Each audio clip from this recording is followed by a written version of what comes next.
Lana Llama's Little Lamb by Barbara DeRobertis. Illustrated by R.W. Alley. Read by Ben Hobbes. Lana Llama loved the baby lamb who lived next door, and Lucky Lamb loved Lana. Every day, Lana played with Lucky before she left for Alphabetti's school. "Leave this gate locked after I leave," Lana would tell him. "And look out for the wolf who lives down the lane. He's a tricky fellow. Don't ever let him into your field." Then Lana Llama would happily stroll along the lane to Alphabetti's school. While Lana learned her lessons at school, Lucky played. He leaped and loped along the wall, and he slept under a large leafy tree. Every afternoon, Lana Llama flew back to the field to see her little friend. "Hello, Lucky," she would call. Lucky would leap into the air. "Lala, Lala," he would call back. One afternoon, while Lana was at school, Lucky was feeling bored. He was lying in the field when a silly-looking lamb came calling. "Hi there," said the silly-looking lamb. "I have a book to show you.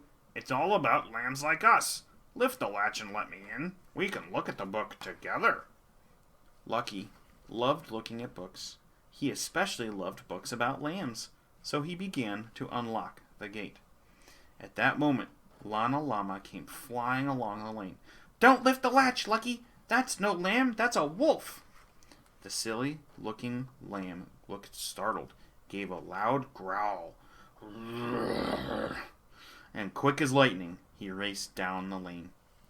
The next day, Lana Llama again warned Lucky about the wolf down the lane. "Remember what I told you," she said. "Don't lift the latch for anyone." While Lana was at school, Lucky ate his usual lunch, but later on he began to feel hungry. He longed for something delicious to eat. Just then, a wild and woolly lamb strolled over.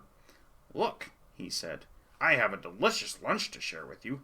Lemonade, lettuce leaves, loganberry pie. Unlock the gate and let me in." Lucky looked longingly at the delicious lunch. He was just about to lift the latch when Lana Llama came flying home from school. "Lucky, look!" Lana yelled. "That's no lamb, that's a wolf!"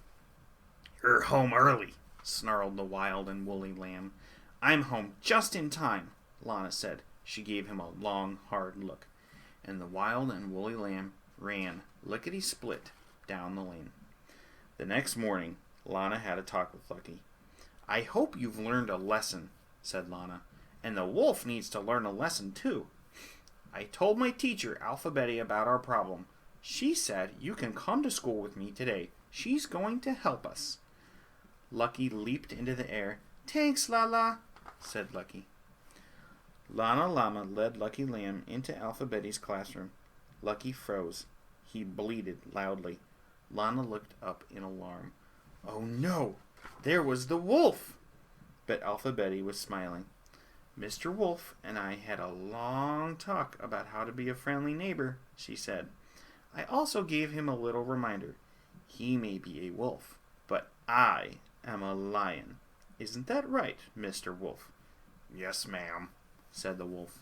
"Now, Mr. Wolf," said Alphabetti, "is there something you'd like to say?" "Yes, ma'am," said the wolf. "Children," the wolf blubbered, "I'm sorry I was being a big bad wolf. I will never try to trick little lambs again. Never, never." Alphabetti looked very pleased. Lana Lamb and Lucky Lamb laughed with relief. Then Mr. Wolf served everyone loganberry pie with vanilla ice cream. Mr. Wolf was a very good wolf from that day on, but Alphabetti and Lana Llama did give him little reminders from time to time, just to make sure. The end. Fun facts about llamas. Their home. Llamas live in South America, where they have been used as work animals for hundreds of years. They are smart and easy to train. Their families. Llamas are from the camelid family, which also includes camels. Appearance. Llamas are smaller than camels and look like a large sheep with a tall neck. Sounds.